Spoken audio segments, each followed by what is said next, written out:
Just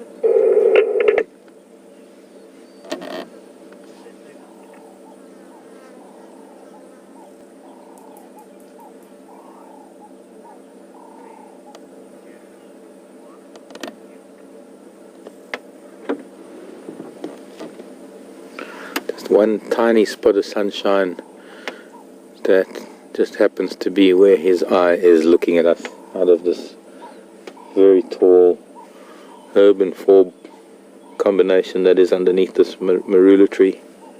Welcome to our live PM Safari, everyone. This is WildEarth, Nature Wild Safari Live. And this is a different part of Africa, or a different type of Africa that we're bringing you. This is live as it's happening. We are in the Djuma Game Reserve in the Sabi Sands. The Sabi Sands is a big private game reserve on the edge of the Kruger National Park, incorporated into the Kruger National Park quite interestingly, in that it is private land, but it is incorporated into a national park with an arrangement between landowners and the national parks, the government. This is not a safari park. This is not hand-reared animals. This is not anything other than what nature has been doing for a couple of million years, and we are very lucky to be able to be a part of it for the couple of months, or the few months that we've been here. And an iconic cat of this area, who is now the dominant male leopard of this part of the Sabi Sands. His name is Mvula, M-V-U-L-A, Mvula, which means rain. And although there have been other males that have occupied this territory in the past, he is now the leopard king, as it were. He has fathered a couple of the leopard queen's cubs in the last couple of years. The latest set of cubs, or cub, sadly killed by a hyena about a month ago. But her previous set of cubs were two male cubs that were fathered by him. Two young males that are now about 2 years old that we get to see from time to time. In fact, we saw one of them this morning. His name was Nkanyeni.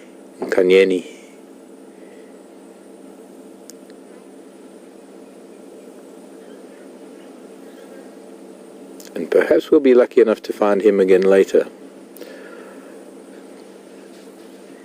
The joy of being able to join him, this lovely leopard, this afternoon, thanks to Scott's excellent tracking and keen eyesight. Scott and Jason this morning found not only Kanyeni, but also coming back after drive, finding this big boy Mvula, who had just made a kill. And unfortunately for the impala, this is a young male impala. We can see just the horn buds are only just starting to appear. So he's a very young male. He's probably less than 3 months old. Part of a herd of impala that are actually still behind us, only about 150 yards or so. And instead, it's something that happens out here in the wild. Animals kill animals. It's something we have to grow accustomed to, something we have to accept, being the voyeurs that we are with a vehicle and a camera.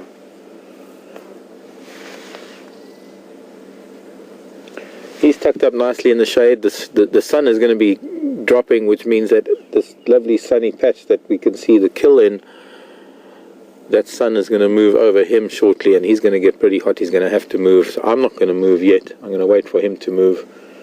We have had to get fairly close to him, but I know this leopard, and I know that he's okay with it because I came in very carefully, and he didn't move. He barely even frowned. But I'm far enough away from him that I'm not a threat to him, and I'm certainly not doing anything to his, or attempting to compete with him for his kill. The kill was in this marula tree earlier. It's a marula tree that almost cries out for leopard. It's the kind of tree when you drive around in Africa and you look at some very big trees and you understand the lives of leopards. It's the kind of tree that you think, oh, I wish there was a leopard in it. And when we arrived here this morning after drive, he was standing up in this tree. I think you might have saw what you saw with Scott this morning, but looking now at this beautiful lower fork, and he was, well, it was really an amazing thing to see. The young impala was up in another fork, and while we were here, he climbed up and redimpa, and climbed down with up and redimpa, and climbed down with it to feed in amongst the vegetation on the ground. We're in a stand of red star zinnias, an alien plant that has invaded some of the denuded areas, some of the overgrazed areas of this part of the world.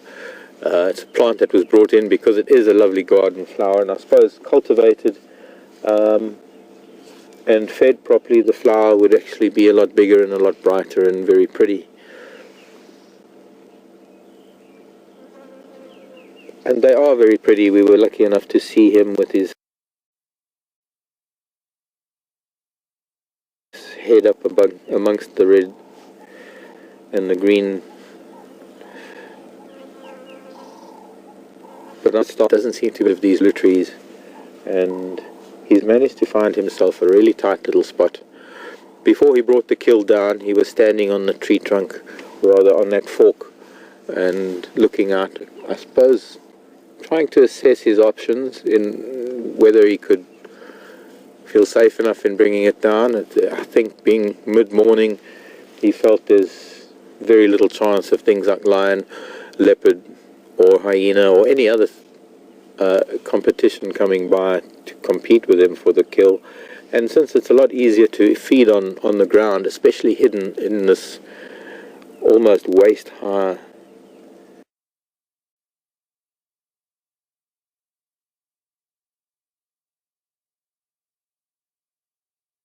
field of red and green, I think he feels safe that he's been able to feed on it. Nothing's going to really get the scent in during the heat of the day.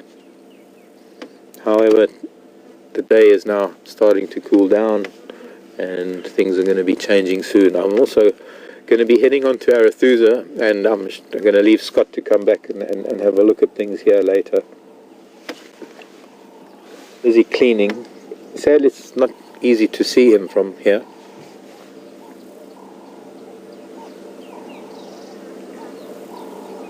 He's probably one of the biggest and most magnificent leopards that we will get to see. And since things are coming to a head, or things are coming to an end pretty soon, we've been very lucky to have the time with him that we have had, and to get to know him better. The last time I was here, a few years ago when we were here with WildEarth, he was a peripheral male. There was another big male that lived in this area, the father of Karula's first 3 litters. And when he moved on, well, he moved on to the big leopard paradise in the sky. Mvula seems to have taken over, and he seems to have moved into this area in a lot bigger way than he was a few years ago. So sometimes we used to see him way over in the east, and we would get very lucky if we got to see him. But here we are, almost on the edge of quarantine. In fact, right behind Mvula is one of the owner's houses, less than 50 yards, probably not even 50 yards away. Yuri's sister, Inga. And of course, thanks to Yuri and Inga for this time that they've allowed us to be here. Again, I must add, been very gracious, and it's been wonderful to come back here. We've only got a few days left, and we want to try and fill it up as best we can. So,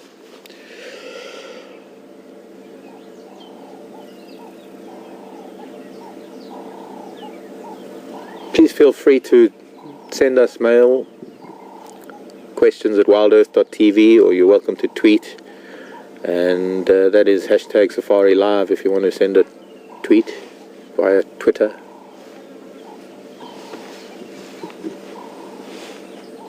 Hashtag Safari Live.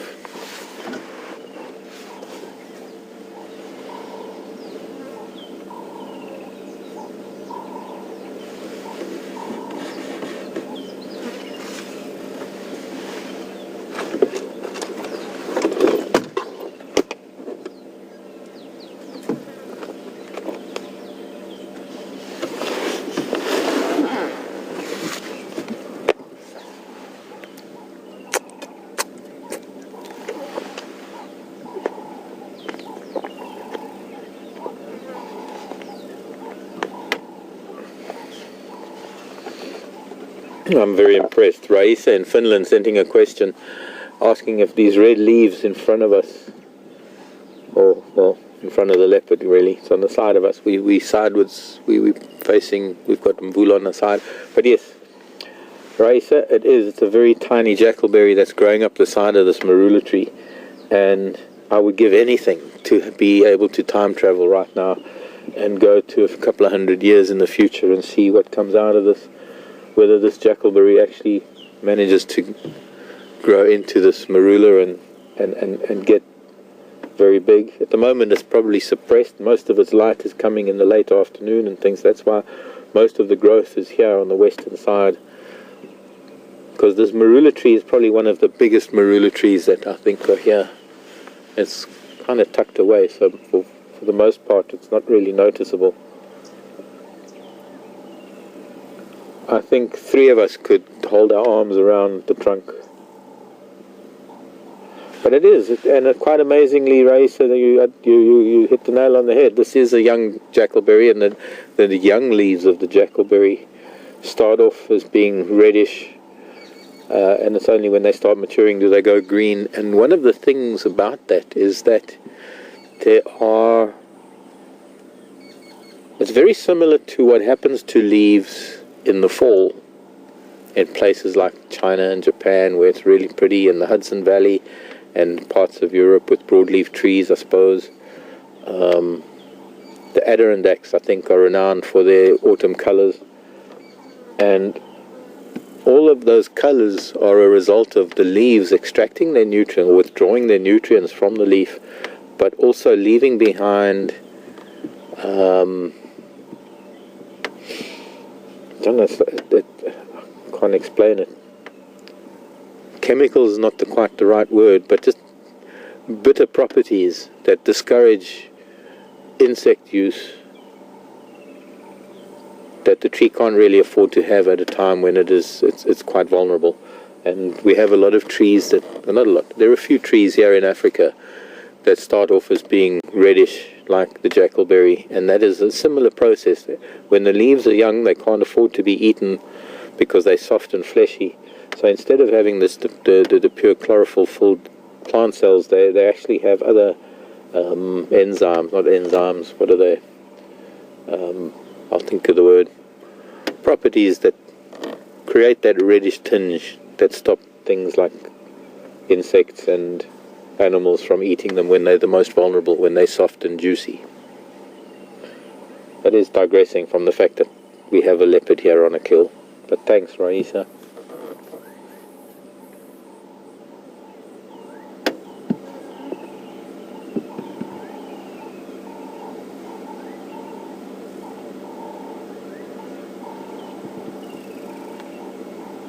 Alkaloids, I think, is the word.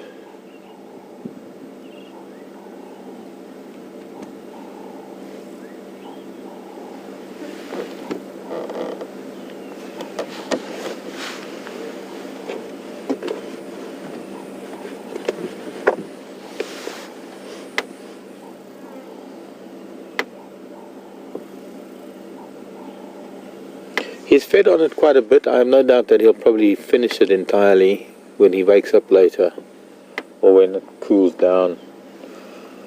He seems to be getting the nods, his head's sagging, he's in the shade for now, but it's going to be very sunny where he is in any moment, and he's going to be, in fact, if it's not now, probably starting to warm up, and he's going to move probably around the back of the tree into another patch of shade. And I think what we'll do then is we'll leave him and we'll head on and go and find some other things, and Scott will come by here and pick up where we left off a little bit later.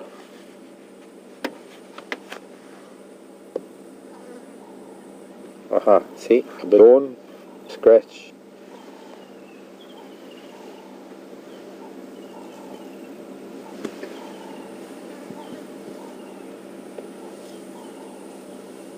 I get it. Okay. You need me to go forward a little? Oh, if you could. I don't think it'll disturb him, but I was waiting for that little bit of sunshine to start heating things up. I don't suppose you can get this butterfly. I know that's, but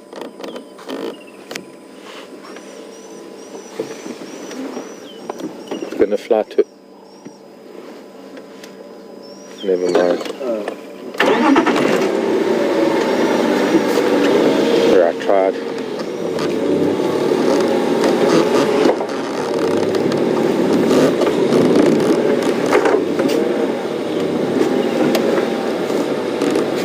Tell me what, how it's looking. Yeah, that's good. Not back or forward or anything.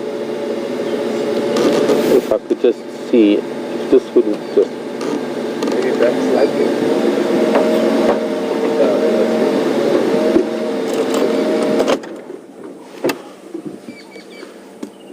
Greetings, Hal. Nice to hear from you, Hal. He is...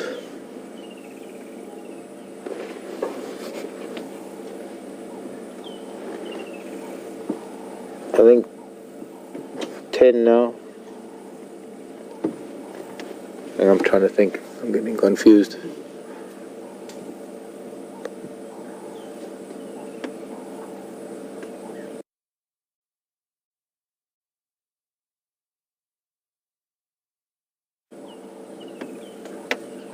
I think it's about...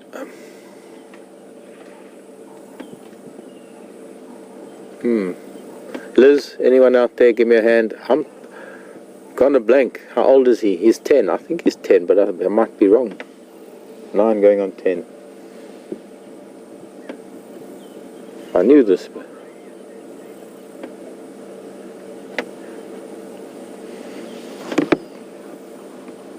You sure? Yeah, he was born in 2005. 2004, 2005, yeah. He's the same age as Marula, actually. Maybe they were high school sweethearts. But Mvula Jordan got in the way for a while, and so they reunited after many, many years and have now found endless love.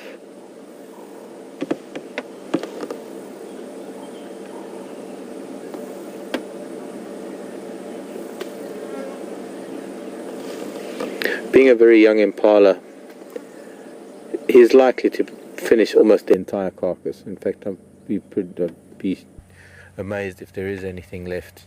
The hooves are so tiny, he'll probably swallow those. What will be interesting is that most of this bone and the hooves and the tiny little horn buds, which to me are quite interesting because it is a very, very young impala. We need to move because Texan is here. I just want to let Texan in and we will come back. So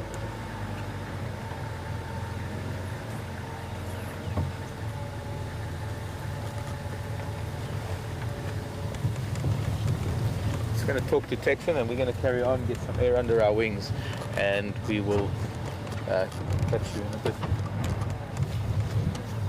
How's she? Hi, John. Hi, Tex. Good afternoon. Hi. Nou hier zelfs, Suus. Ja. Ungena, Suus. Yeah, but it's just like a really tiny little gap. Yeah. Lands, yeah. How you? Yeah, that's where I was, because he's right next to the trunk of the tree, just next to that little jackalberry.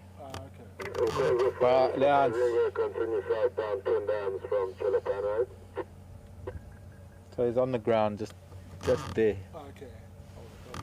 And enjoy your afternoon. Thank you.